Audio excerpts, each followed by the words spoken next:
Good evening. Welcome to the Murder Mukbang Show. I'm Ashley. And I'm Brittany. And tonight we're going to be talking about the Genesee River Killer, also known as Arthur Shawcross. Yep. You ready? Yep, I'm ready. So, guys, today we are eating buffalo chicken sandwiches because the story takes place in Rochester, New York. Yep. And for dessert, Ashley, again, Betty Crocker over here. No, I'm not. No, because, again, we're having New York style cheesecake. I've never made cheesecake before, so it was extremely difficult. She says that she's not Betty Crocker, but literally every time she gets nervous about making one of these desserts for the show, it's the best that I've ever had of whatever she's made. Yeah, well, we'll see about this. Okay. It was so hard to make. So, guys, Mr. Arthur Shawcross was born June 6, 1945 in Kittery, Maine.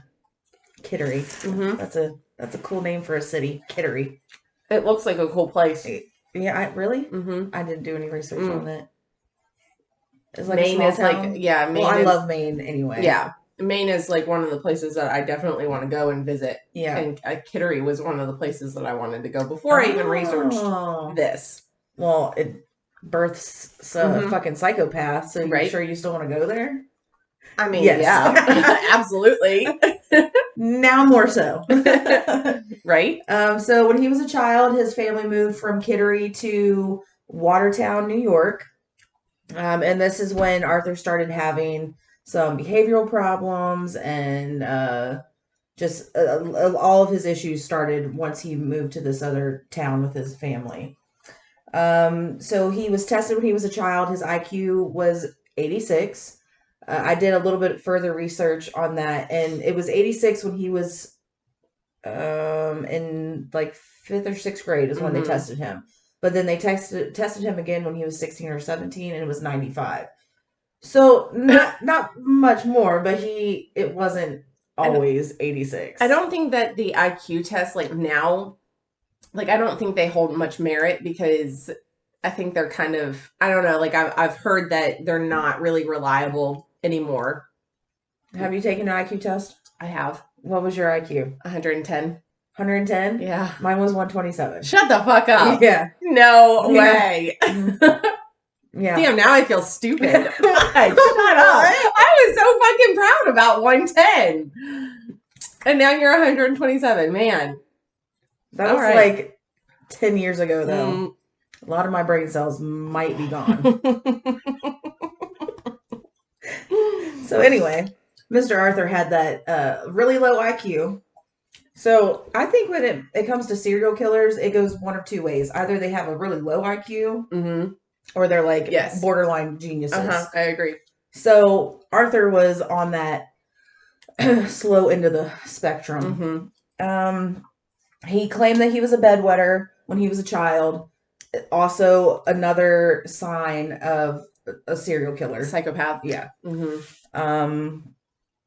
He claimed that when he was young, about 9 years old, that his mother sexually abused him by inserting random objects at home into his rectum. He also claimed that his aunt, around the same time, forced oral sex on him, both receiving and giving. And this was all when he was 9 years old, and it continued for a while. And the mom and aunt, of course, denied all of this. Yeah. They denied everything. So we don't know for sure if he's telling the truth about this because he's also a compulsive liar. Yeah. So Mr. Arthur also said that he had a sexual relationship with his sister in junior high school. And he also said in a couple other interviews that I watched that he also had sex with his cousin and somebody else that he was related to. Ew.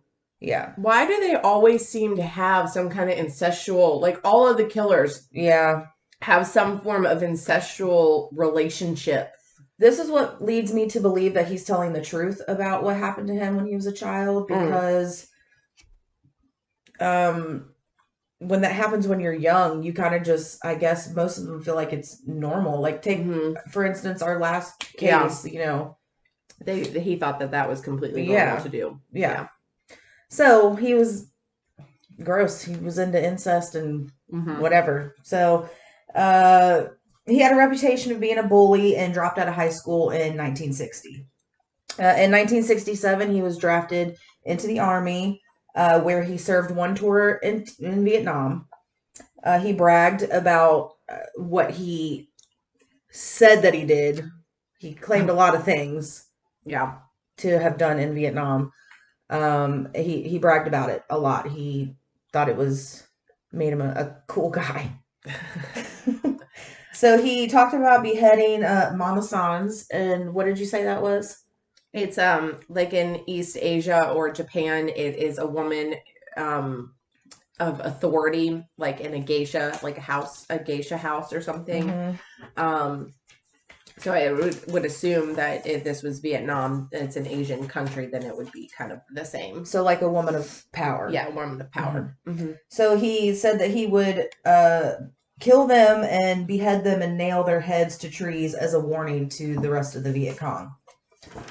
He said that he had raped and ate two innocent Vietnamese girls. And the another interview that I had watched on this, he said that he had killed one and had tied up the other Hmm. and forced the one that was still alive to watch him eat the other girl. Ew. Yeah. And he said that she urinated and defecated on herself when he Oh. took the first bite. Well, that seems like a natural response.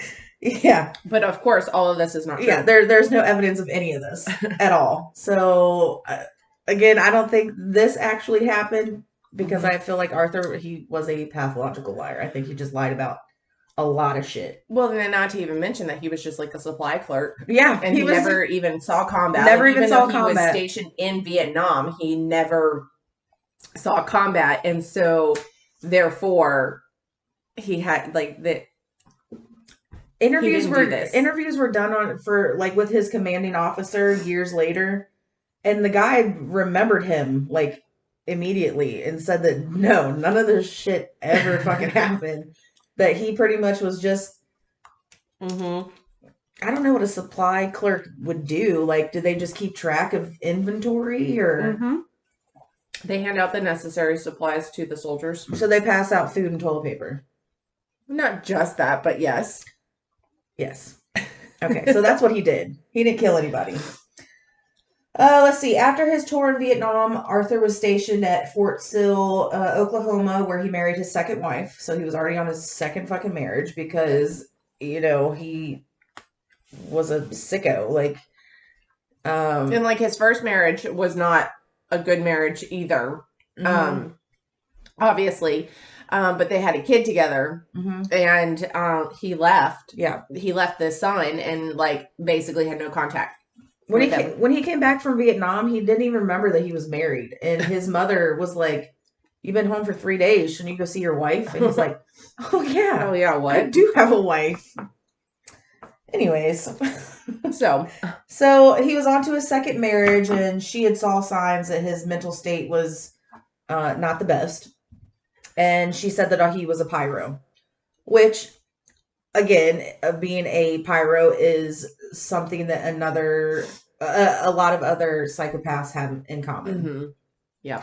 There's something called the McDonald Triangle. Is that what it's called? Yeah, something like that. Triad or something. The McDonald Triad. Well, it's pretty much three things that a lot of serial killers and psychopaths have in common. One is bedwetting. Then there's arson, and the third one is Harming animals. Harming animals.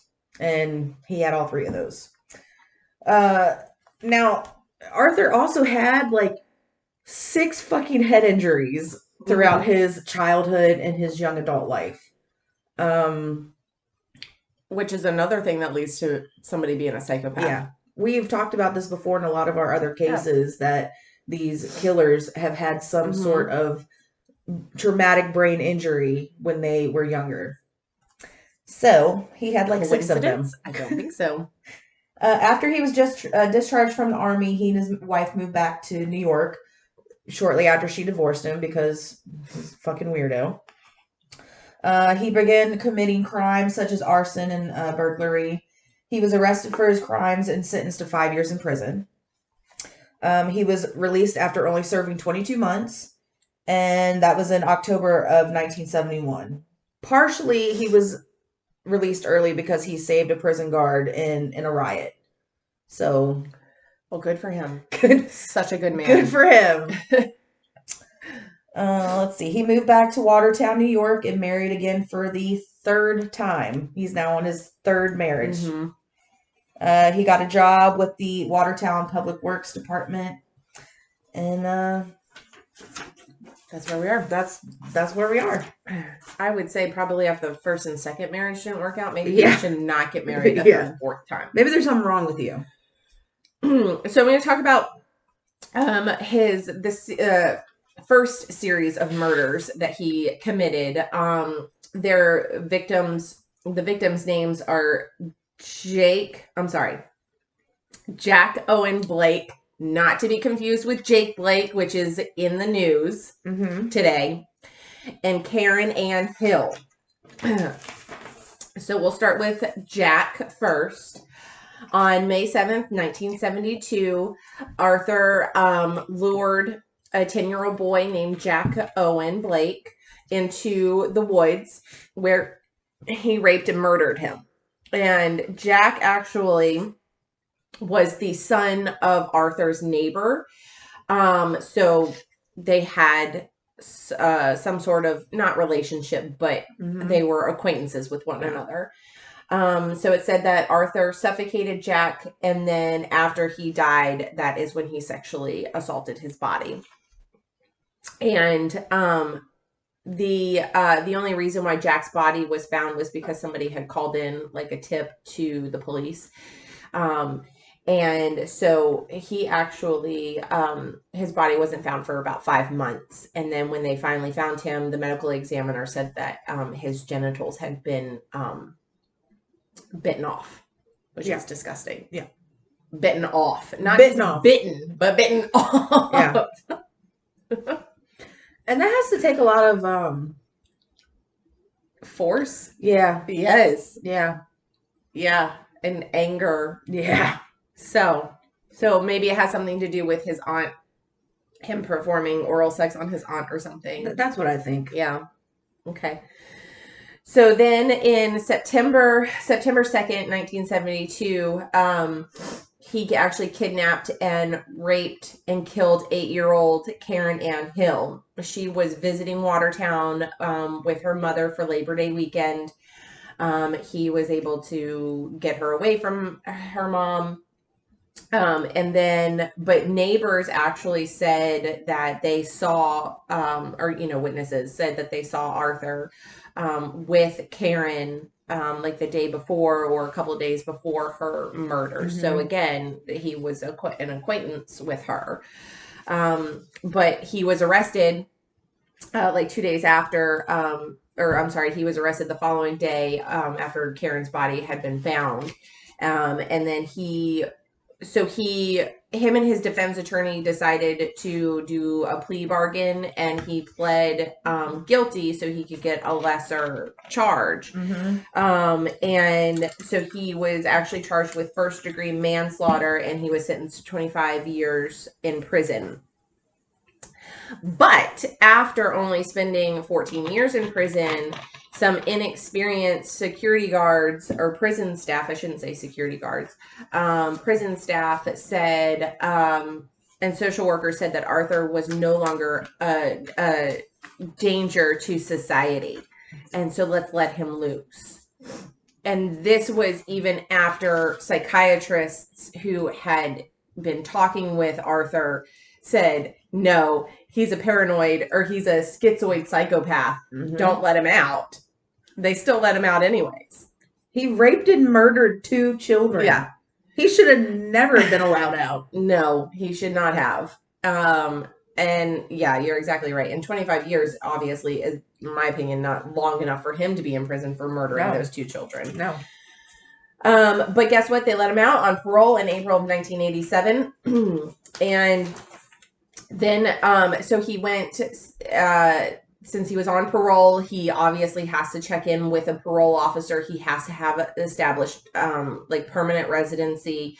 But because people found out that he had raped and murdered 2 children, his neighbors were, when they found this out, they were pissed off about it. Yeah. So they started to lash out at him. They started to call him out on it, and they were protesting it because they didn't want a fucking child rapist Yep. and murderer living next door to them in their community. Rightfully so. And he also couldn't hold down a job either, because as soon as his employers found out what he did, they would fire him. So he basically was being a little bitch about it and crying and saying that, oh, I can't hold a job. So his probation officer finally was able to work out a shady fucking deal and got his criminal records to be sealed so nobody could look up his information. And so in October of 1987, he found permanent lodging in Rochester, New York. And nobody put up a fuss because nobody knew that he had a criminal record because it was all sealed. Which is fucking stupid, because if it wasn't sealed, then this probably could have prevented 12 additional murders. Once again, something happens in our stories and in these cases because the justice system fails miserably in these cases. Yeah. And if he was never let out of jail for murdering those 2 children, 12 lives could have been saved. If he hadn't been protected and kept secret in Rochester. Right. Why are we trying to protect a criminal? Why? Okay. Moving on. We're not going to talk about that because it's just going to get me into politics. Let's not do that. And you don't want to get me riled up about politics. So, that was a good fucking sandwich. Now I'm about to dive into this cake. Oh, girl, this looks good. Well, it fucking better be, man. All right. Well, let me take one bite of this before I start talking. Smell it? Cheesecake connoisseur over here. Ooh. That's good. Yeah. Okay. I've never made cheesecake before, so I don't know. Delicious. Moving on. So, Mr. Arthur, even though he was now on his 4th marriage, because they obviously didn't work out. So even though he was in a relationship, that didn't stop him from venturing out and picking up prostitutes. Yep. That was his thing. He liked picking up prostitutes. He was pretty well known amongst all the sex workers in Rochester, especially like one part of town. He would visit them a couple times a week. Now, that has to fucking get expensive, right? A prostitute every week? Yeah. Multiple times a week. I mean, I don't know what their going rate is for prostitution. In but the late 80s, early 90s, I'm not sure. But I would assume that he was probably spending a good amount of money on prostitutes. In March 24th of 1988, the police discovered the body of a 27-year-old sex worker, Dorothy Dotsy Blackburn, in the Genesee River. She had gone missing on March 18th in 1988, and she was found underneath the ice. I guess her body was dumped, and then it froze over, and she was covered in ice. She had bite marks in the genitalia area and strangulation marks. So again, this is all of his victims that we're about to talk about. They all had genitalia mutilation. It's the same thing that happened with the 2 children that he killed in Watertown. And that's why when it's speculated whether or not the abuse happened when he was a child, I kind of feel like it did, Because if you're forced to perform or receive oral sex from somebody, that's got to do something to your brain. And Especially maybe at 9 years old. At 9 years old. So I'm thinking that something happened in his brain that he was like, not the 6, head injuries. yeah. That probably has something to do with it too. But I think that he had like this weird obsession with biting and hurting genitalia because of what happened to him when he was a child. Probably. So she was killed by strangulation. His other victims, I'm going to read out the list of names because there is 12 in total, and we just do not have the time and length of a video to go over each individual person. So Anna Marie Steffen was 28 years old. She was missing July 9th, 1988, and was found September of 1988. Dorothy Keeler, she was 59 years old, was missing July 29th, 1989, and was found October of 1989. Now, this one, Dorothy Keeler, this 59-year-old, he had pretty much excuses for every one of the fucking murders. He said that there was a reason why he killed every single one of them. Now, Dorothy, her story was he actually had hired her to be a maid in his house, and he said that he killed her because she was starting to steal from him, and that's why she was picked. He offered her to live at home with him and his wife, and in return for cleaning the house, he would let her live there and also pay her $4 an hour. So he said that he killed her because she was starting to steal from him. Patricia Patty Ives was 25 years old. She went missing on September 29th and was found October 27th of 1989. June Scott, 30 years old, missing October 23rd in 1989, was found November 23rd, 1989. Marie Welsh, 22 years old, missing November 5th, found January 5th, 1990. Frances Franny Brown, 22 years old, missing November 11th, found November 15th, 1989. Kimberly Logan, 30 years old, missing November 15th, found November 15th, 1989. So like the same day. They're starting to find them a lot quicker. Well, I mean, I think they're kind of expecting for it to happen, and he's probably also getting a lot sloppier too. Yeah. I mean, he's just like on a rampage. All of this happened within 2 years. All these victims happened within 2 years. Let's see, where was I at? Elizabeth Liz Gibson, 29 years old, missing November 25th, found November 27th in 1989. Darlene Trippy, 32 years old, missing December 15th, found January 5th, 1990. June Cicero, 33 years old, missing December 17th, found January 3rd, 1990. Felicia Stevens, 20 years old, missing December 28th, found December 31st, 1989. So some of these victims overlapped. Like, he would probably kill multiple in a week. So June Cicero's body was actually found by aerial surveillance from a helicopter above.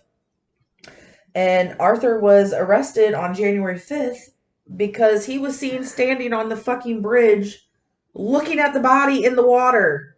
Jacking off. Well, they speculate that he was either urinating or masturbating. He had his dick out. He had his dick out on the bridge looking at the body. And for somebody that kills for sexual reasons, Arthur, yeah, he was totally. They go back.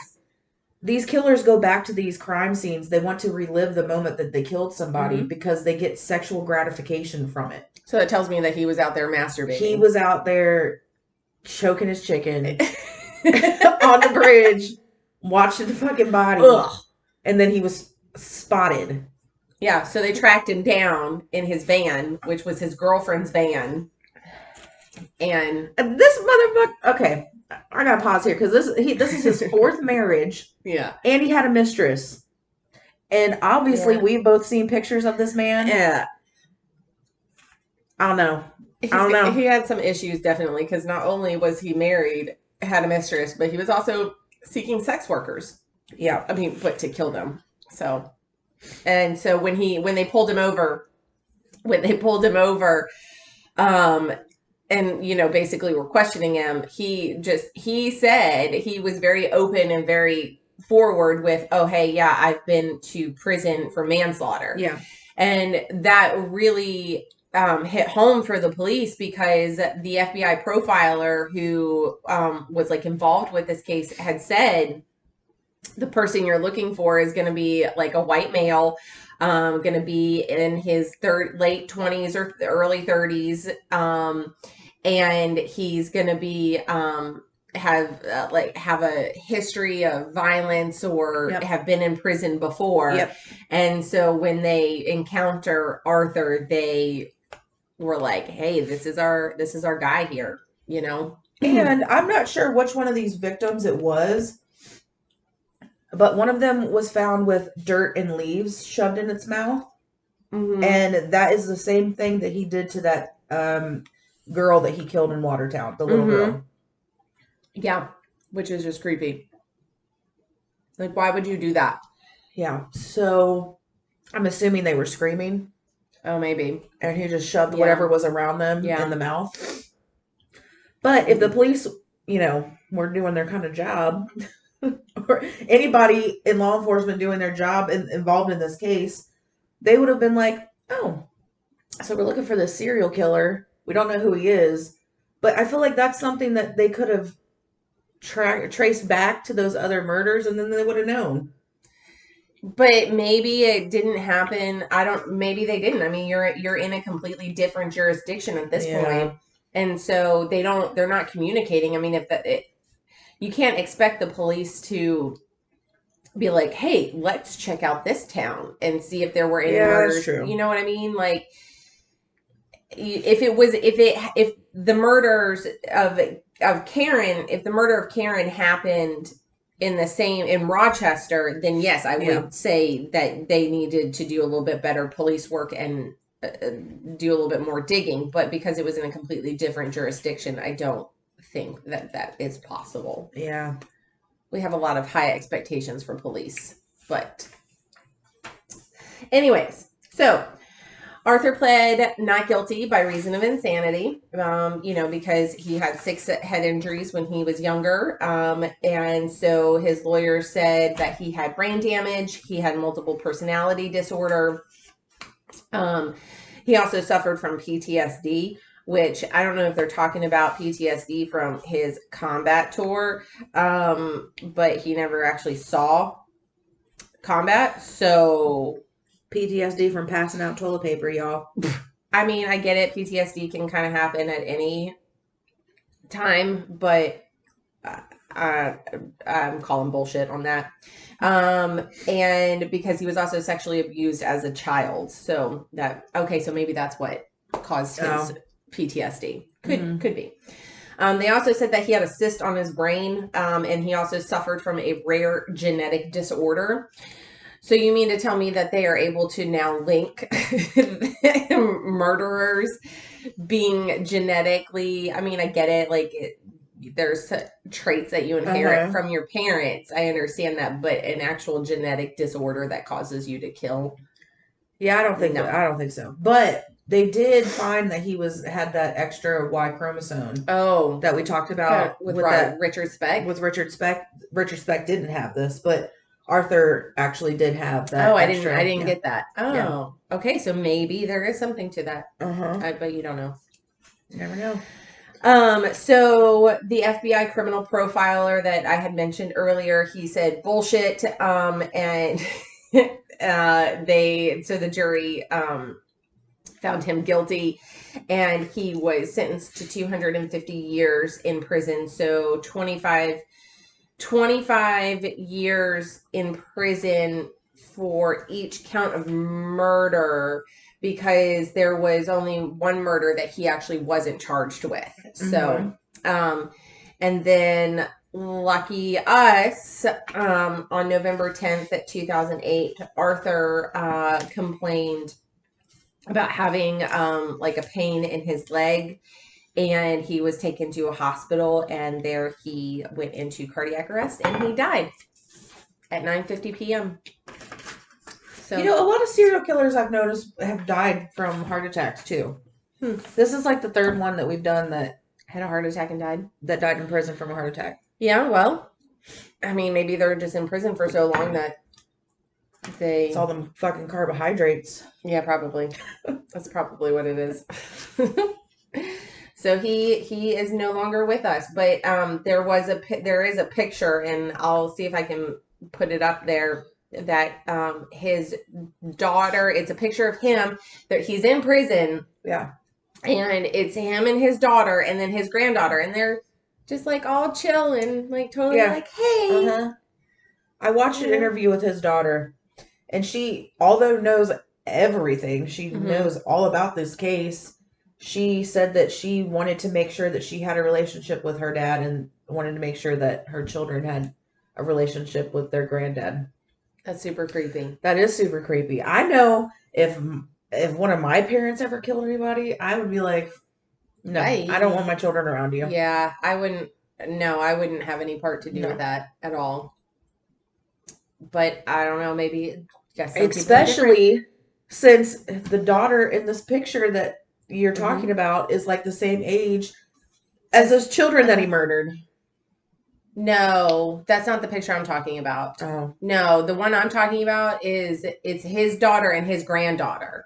Yeah, so I'm saying the granddaughter was the age. Oh, I'm sorry. You said daughter. Yeah, because sorry. The interview that I watched with his daughter, she said, I know that, I can't remember what her kid's name is, but she said, even though so-and-so is the same age as those victims, I just feel like she should have a relationship with her granddad. And he's a rapist and a murderer. Yeah. Why would you want that? I don't understand. But, like we said, he should never have been let out of prison in the first place. Yep. And there's, here in Virginia, there has recently been an issue with violent criminals being released out of prison. And one of them, he actually got released a couple of weeks ago, and he murdered his rape victim who had sent him to jail. So it's kind of recent news stories going on, and that's kind of the reason why we chose this one, was because, violent criminals shouldn't be let out of prison, period. Nope. That's my opinion. I agree. So somebody's probably going to come fucking kill me now. We haven't really received a lot of hate comments yet, but no, but there's a lot of anger. Yeah. A lot of anger in the world right now. So stay woke, people. As much as I'm going to say. Oh my gosh, we're not going to talk about this. No, we're not. All right, this has been the Murder Mukbang Show. Thanks for holding in and hanging out with us. We'll be back in 2 weeks. Right? Yep. 2 weeks. So hopefully I'll figure out a murder to do. Okay. Thanks for watching the Murder Mukbang Show. You kill them. We grill them. Bye. Bye, guys.